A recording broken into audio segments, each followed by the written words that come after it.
சக்திவேலும் குமாரும் சேர்ந்து இங்க குழப்பி விடுறாங்க முத்துவேலை. இங்க பாருங்கண்ணே, எனக்கு என்னமோ அந்த ராஜியும் கதிரும் சேர்ந்துக்கிட்டு லட்சியம்தான் பெருசு, குழந்தையெல்லாம் இப்ப பெத்துக்க தேவையில்லை அப்படின்னு எதுவும் முடிவு பண்ணி அவங்க 2 பேரும் குழந்தைய கலைக்கலான்னு முடிவு பண்ணியிருப்பாங்கன்னு நினைக்கிறேன். அவங்க எப்ப மற்றவங்கள பத்தி கவலைப்பட்டிருக்கிறாங்க? தோ நம்ம வீட்டில் நம்ம ஆசையா வளர்த்தமே, நம்மளை பற்றி அவள் கவலைப்பட்டாளா? கவலைப்படாம அவளுக்கு பிடிச்சவன் கூட தானே கிளம்பி போயிட்டா அப்படின்னு சொல்கிறாங்க. இதை கேட்ட வடிவு இருந்துக்கிட்டு, தம்பி எப்போவோ முடிஞ்சு போனதை எதுக்கு இப்போ பேசிகிட்டு இருக்கீங்க அப்படின்னு கேட்குறாங்க. இல்லை அண்ணி, நான் நடந்ததை தானே சொல்லிக்கிட்டு இருக்கிறேன், புதுசாக ஒன்றும் நான் சொல்லலையே. இப்போது நீங்கள் நான் சொன்ன மாதிரி யோசிச்சு பாருங்களே, யாரை பற்றியும் யோசிக்காத ஒருத்தவங்க மறுபடியும் நம்மளை பற்றி யோசிப்பாங்கன்னு நீங்கள் நினைக்கிறீங்களா? அவங்களோட சந்தோஷம்தான் அவங்களுக்கு முக்கியம்ன்ட்டு குழந்தை இப்போதைக்கு பெற்றுக்க வேண்டான்னு அவங்க இப்படி தள்ளி போட்டிருக்கலாமே, இதை ஏன் யோசிக்க மாட்டேங்கிறீங்க அப்படின்னு சக்திவேல் கேட்குறாரு. உடனேவும் சுகன்யா இருந்துக்கிட்டு, ஆமாம் எனக்கும் அப்படி தான் தோணுது, அப்போது அவங்க 2 பேரும் பக்காவாக பிளான் போட்டு இப்படி பண்ணியிருப்பாங்கன்னு நானும் நினைக்கிறேன் அப்படின்னு சொல்கிறாங்க. பழனிவேல் இருந்துக்கிட்டு, அப்படியெல்லாம் இருக்காது, கதிர் அப்படிப்பட்ட பையன்லாம் கிடையாது, குழந்தை வேண்டாம் அப்படின்னா வீட்டில் சொல்லாமலாம் இந்த ஒரு விஷயத்தில் எந்த முடிவும் எடுக்க மாட்டான்னு சொல்கிறாங்க. ஏங்க உங்களுக்கு என்ன தெரியும், கதிர் ராஜி அவளோட சந்தோஷத்துக்காகவே வாழ்ந்துக்கிட்டு இருக்கிறான். வீட்டில் அவங்க அப்பா அவங்க அம்மா எல்லாத்தையும் எதிர்த்து ராஜியை அவன் படிக்க வச்சிட்ருக்கான், போலீஸ் ஆகணும் அப்படிங்கிறது தான் அவங்களோட லட்சியமாக இருக்குது. அப்படிப்பட்ட நேரத்தில் எப்படி இந்த மாதிரி ஒரு முடிவு எடுக்க மாட்டாங்கன்னு நினைக்கிறேங்க அப்படின்னு சொல்லி கேட்குறாங்க. இல்லை நான் என்ன சொல்ல வரேன்னா, இல்லை நீ ஒன்றும் சொல்ல வேணாம் அப்படின்னு சுகன்யாவை அடக்குறாரு. உடனேவும், தம்பி அப்படியெல்லாம் எனக்கு எதுவும் தோணலைன்னு வடிவு சொல்கிறாங்க. உடனேவும், இல்லை அண்ணி எனக்கு சந்தேகமாக இருக்குது, வேணும்னா அவங்க செக் பண்ண டாக்டரை நம்ம ஒரு டைம் போய் பார்த்துட்டு வரலாமா அப்படின்னு முத்துவேல்கிட்ட சொல்கிறாங்க. என்னண்ணே சொல்கிறீங்க? அவங்க மேலே எனக்கு சந்தேகமாக இருக்குது, நம்ம ஒரு வாட்டி போய் பார்த்துட்டு வந்துடுவோம், அந்த டாக்டரை போய் பார்த்துட்டு வந்தோம்னா அப்புறம் என்ன ஏதுங்கிற விஷயம் நம்மளுக்கு தெரியும்னு சொல்கிறாங்க. சரி சக்தி, நீ சொல்கிற மாதிரியே செய்யலாம், ஒருவேளை கதிர் இப்படி கூட பண்ணியிருக்கலாம் அப்படின்னு நினச்சிக்கிட்டு அடுத்த நாள் கிளம்பி போகலான்ட்டு இருக்கிறாங்க. தனியாக குமாரும் சக்திவேலும் பார்த்து சிரிச்சுக்கிட்டு, அப்பா இப்போ என்ன பண்ண போகிறோம் அப்படின்னு சொல்லி குமார் கேட்குறாரு. அதெல்லாம் நாளைக்கு தெரியும்டா அப்படின்னு சொல்கிறாங்க. நீங்கள் என்ன பிளான் போட்டிருக்கீங்கன்னு எனக்கு தெரியலப்பான்னு சொல்லிட்டு குமார் கேட்குறாரு. அதெல்லாம் அப்புறம் பார்த்துக்கலாம், நீ போய் நல்லா ஜாலியாக சந்தோஷமாக இருடா அப்படின்னு சொல்கிறாங்க. சரிங்கப்பான்னு சொல்லிட்டு அங்கே போயிட்டு குமார் வந்து ரூமுக்கு போனதுக்கப்புறமும் யோசிச்சுக்கிட்டு இருக்கிறாரு அப்பா என்ன பண்ணியிருப்பாருன்னு சொல்லிட்டு. அடுத்த நாள் காலையில் சக்திவேல், குமார், அப்புறம் முத்துவேல், அப்புறம் வடிவு, இவங்க 4 பேரும் கிளம்பி போகிறாங்க. உடனேவும் வடிவுக்கிட்ட இந்த மாதிரி முத்துவேல் சொல்கிறாரு, நீ இங்கேயே இரு, நான் போய் அங்கே என்னன்னு பார்த்துட்டு உனக்கு நான் தகவல் சொல்கிறேன்னு.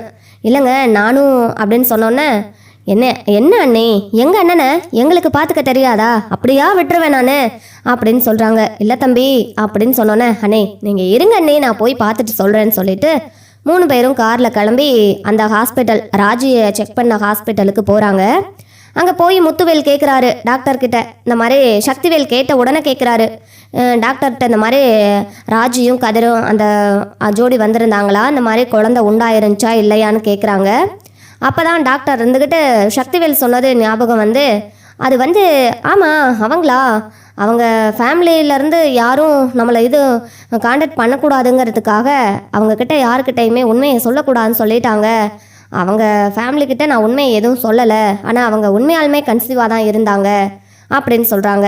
சொன்ன உடனே, எதுக்கு டாக்டர் அப்புறம் வீட்டில் சொல்ல வேணான்னு சொன்னாருன்னு சொன்னோடனே, அதுக்கு டாக்டர் சொல்கிறாங்க, இந்த மாதிரி சக்திவேல் என்ன சொன்னாரோ அது அப்படியேவும் அவங்க லட்சியம்தான் பெருசு அப்படின்னு சொல்லிட்டு அவங்க சொன்னாங்க, அதனால் வீட்டில் சொல்லக்கூடாதுன்னு சொன்னதுனால நான் சொல்லலை. ஆமாம் நீங்கள் யார் அப்படின்னு கேட்குறாங்க. நான் வந்து இவர் தான் என் அண்ணன் ராஜியோட அப்பா அப்படின்னு சொல்கிறாங்க. உடனேவும் அந்த குழந்தை அப்படின்னு சொல்லிட்டு முத்துவேல் கேட்குறாரு. குழந்தை வந்துட்டு அப்படின்னு சொல்லிட்டு இப்படி முழிக்கிறாங்க. குழந்தை இல்லாமல் பண்ணிட்டாங்களா டாக்டர்னு சக்திவேல் கேட்குறாரு. ஆமாம் அப்படின்னு சொல்கிறாங்க. அதுக்கப்புறமா தான் அங்கேருந்து கிளம்புறாங்க. வீட்டுக்கு போன உடனே முத்துவேல் வந்து வடிவுக்கிட்ட இருந்ததை சொல்கிறாங்க. சொன்ன உடனே வடிவுக்கு சொல்லுன்னு கோவம் வருது. இருந்தாலும் அவள் அப்படி பண்ணுறக்கூடிய ஆள் கிடையாது, இப்படி பண்ணிட்டாளே அப்படின்னு சொல்லிட்டு அங்கே ராஜுக்கு ஃபோன் பண்ணுறாங்க. உடனே அம்மா தான் அப்படின்னு சொல்லிட்டு ஃபோனை அட்டன் பண்ணி, சொல்லுமா அப்படின்னு ராஜு கேட்குறாங்க. என்னத்தடி சொல்ல சொல்கிற, இப்படி எங்களெல்லாம் நம்ப வச்சு ஏமாத்திட்ட. உங்க அப்பாவுக்கு உடம்புக்கு முடியல, அது கொஞ்சமாவது உனக்கு மனசாட்சின்னு ஒன்று இருக்கா?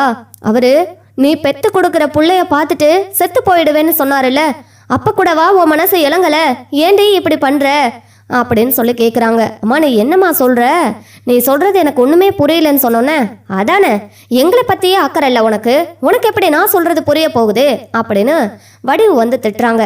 அம்மா தயவு செஞ்சு பொறுமையா சொல்லுமா, எனக்கு ஒன்றும் புரியலன்னு சொன்னோன்னே, பாரு ராஜி, நீ படிப்பு மேல ரொம்ப ஆர்வம் காட்டியிருக்க, நான் இல்லைன்னு சொல்லலை. அதுக்காக குழந்தை இருக்கிற விஷயத்த மறைச்சு இப்படி ஒரு கேவலமான பொய் பேசுவியா அப்படின்னு சொல்றாங்க. குழந்தை இருக்குதா? எனக்கா? மா என்னம்மா சொல்ற? நம்ம எல்லாரும் தானே போய் டாக்டர்கிட்ட செக் பண்ணோம், இல்லைன்னு தானே உன் முன்னாடி சொன்னாங்க, திரும்ப ஏமா இப்படி பேசுறேன்னு கேட்குறாங்க.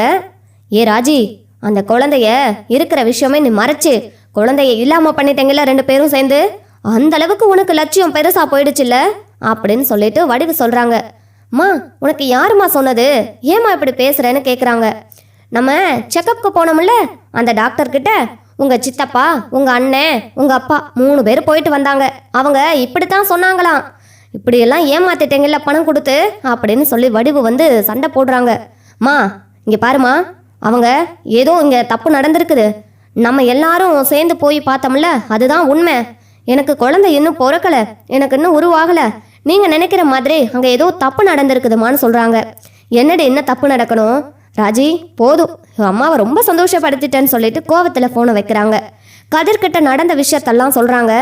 உடனே எங்கள் சக்திவேல் வந்துட்டு குமார்கிட்ட சொல்லிக்கிட்டு சிரிக்கிறாரு. அப்பா பக்காவா பிளான் பண்ணி நீங்கள் வந்து எல்லாத்தையும் நம்ப வச்சுட்டேங்கன்னு சொல்லிட்டு குமார் சொன்ன உடனே, ஆமாண்டா, அது அந்த கதிர் பையனை பார்த்தாலே எனக்கு பிடிக்க மாட்டேங்குதுடா, அதான் அண்ணனை அந்த குடும்பத்தை வெறுக்கிற மாதிரி இப்படி ஒரு பக்காவா பிளான் போட்டேன். எப்படி டாக்டர் கிட்ட போய் பணத்தை கொடுத்து நம்ம எப்படி பண்ணியிருக்கோன்னு பார்த்தீங்கள, அந்த பயம் இருக்கணும் அப்படின்னு சொல்லிட்டு இங்கே வந்துட்டு சொல்லி சிரிச்சுக்கிட்டு இருக்காங்க. அடுத்த நாள் காலையில் இந்த விஷயத்த கேள்விப்பட்ட உடனே கதிர் வேகமாக ஹாஸ்பிட்டலுக்கு போய் அவங்க ஃப்ரெண்டு மூலியமாகவேவும் இந்த மாதிரி அந்த ஹாஸ்பிட்டலுக்கு போகிறாங்க. ஃப்ரெண்டை கூட்டிகிட்டு போனோன்னே, என்ன டாக்டர் இதெல்லாம் உண்மையை தானே சொல்லணும், ஏன் இப்படி சொன்னீங்க, என் மாமா வந்து கேட்டாரு அப்படின்னு சொல்லி கதிர் கேட்குறாங்க. உடனேவும் டாக்டர் வந்து முழிக்கிறாங்க. நான் உண்மையை தான் சொன்னேன் அப்படின்னு சொல்லிட்டு, எது டாக்டர் உண்மை அப்படின்னு சொல்லி கதிர் வந்து சண்டை போடுறாங்க. உடனேவும் இங்கே வந்து ஃப்ரெண்டு மூலமாக இங்கே பேசிகிட்டு இருக்காங்க. நீங்கள் பண்ணதெல்லாம் மிகப்பெரிய தப்பு, இதுக்கெல்லாம் நான் என்ன பண்ணணும்னு எனக்கு தெரியும்னு சொல்லிட்டு எந்திரிக்கிறாங்க. உடனேவும் நம்ம ஹாஸ்பிட்டலுக்கு பெரிய பிரச்சனை எதுவும் வந்துடுமோனுங்கிற பயத்தில் டாக்டர் இருந்துட்டு, என்னப்பா அப்படின்னு சொல்லி கேட்குறாங்க. உடனே கதிர் இருந்துக்கிட்டு, நீங்கள் எது உண்மையோ அதை சொன்னால் போதும், நீங்கள் பொய் சொல்லாமல் இருந்தால் சரி, அது மட்டும் இல்லை இங்கே என்ன நடந்தது அப்படின்னு கேட்குறாங்க.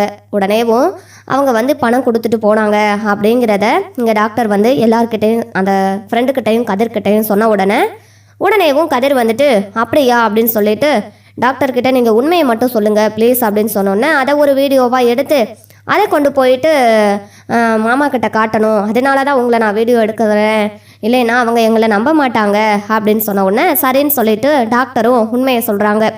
அதை அப்படியே கதிர் வந்து வீடியோ எடுத்துக்கிட்டு வந்து ராஜியை கூட்டிக்கிட்டு அவங்க வீட்டுக்கு கிளம்பி போகிறாங்க. கிளம்பி போன உடனே, ஏன்டா இங்கே வந்த, ஏன் மறுபடியும் இந்த வீட்டுக்குள்ளே வர, எங்களெல்லாம் பார்த்தா உனக்கு எப்படி தெரியுது அப்படின்னு சக்திவேல் சண்டை போடுறாரு. இங்கே பாருங்க, நான் வந்த விஷயம் என்னமோ அதை பேசிட்டு கிளம்புறேன், நீங்கள் தேவையில்லாமல் எதுவும் பிரச்சனை பண்ணாதீங்கன்னு சொன்னோன்னே, டேய் யாருடா பிரச்சனை பண்ணுறா, ஏன் அப்பா பிரச்சனை பண்ணுறாரா அப்படின்னு குமார் கேட்குறாரு. டேய் நான் வந்ததை நான் பேசிட்டு போயிடுறேன், ஒரு 2 நிமிஷம் தான் அப்படின்னு சொல்கிறாங்க. சரி விடு, அவன் என்ன தான் பேசிட்டு போகிறான்னு பார்க்கலான்னு சொல்லிட்டு விட்டுட்டு அமைதியாக உட்காடுறாங்க. முத்துவேலும் சரி விடு சக்தி அப்படின்னு சொன்ன உடனே கதிர் வந்து, மாமா நான் என்ன சொல்ல வரேன்னா, போதும் மாப்பிள்ள, நீங்கள் என்னென்ன பண்ணுனீங்கன்னு நாங்கள் பார்த்துட்டோம் அப்படின்னு சொன்னோன்னே, அத்தை நீங்களும் அதை நம்புறீங்க, இங்கே பாருங்கள் உங்களுக்கு ஆதாரத்தோடு நிரூபிக்கிறதுக்கு தான் நான் வந்திருக்கேன் அப்படின்னு சொன்னோன்னே சக்திவேலுக்கு அப்படியே இடையே இறங்கின மாதிரி இருக்குது. உடனேவும் என்ன ஆதாரம், என்னத்தை தான் நான் கொண்டு வந்திருக்கேங்க அப்படின்னு சொல்லி கேட்குறாங்க. உடனே இவன் என்னத்தை கொண்டு வந்திருப்பான்னு எல்லாம் முழிக்கிறாங்க. இதை நீங்கள் பாருங்கள் உங்களுக்கே தெரியும்னு டாக்டர் பேசினதை முத்துவேல்கிட்ட காட்டுறாங்க. உடனே முத்துவேல் அதை பார்த்த உடனே டக்குன்னு வடிவு பிடுங்கி பார்க்குறாங்க. அதை அப்படியே சக்திவேல் வாங்கி பார்த்த உடனே, என்ன சக்தி இதெல்லாம் அப்படின்னு அப்படியே இங்கிட்டு திரும்பி முத்துவேல் கேட்குறாரு. உடனே சக்திவேல் இருந்துக்கிட்டு, அண்ணே அது வந்து இங்கே பாரு, இங்கே தம்பி உங்களுக்கு நாங்கள் என்ன பண்ணணும் சொல்லுங்கள். எதுக்காக இப்படியெல்லாம் பொய் சொல்கிறீங்க? என் பொண்ணை எதுக்கு இப்படி, என் பொண்ணு நல்லா இருக்கக்கூடாது, நாங்கள் எங்கள் பொண்ணோடையே சேர்ந்து இருக்கக்கூடாதுன்னு முடிவு பண்ணிட்டீங்களா? எவ்வளோ தான் பண்ணினாலும் உங்கள் அண்ணன் உங்களை எவ்வளோ முழுசாக நம்புறாரு. அப்படி இருக்கிறவரை ஏமாத்துறதுக்கு உங்களுக்கு எப்படி தம்பி மனசு வந்ததுன்னு வடிவு கேட்குறாங்க. உடனேவோ மாமா இதை நான் நிரூபிக்கிறதுக்காக தான் வந்தேன் அப்படின்னு கதிர் சொல்கிறாங்க.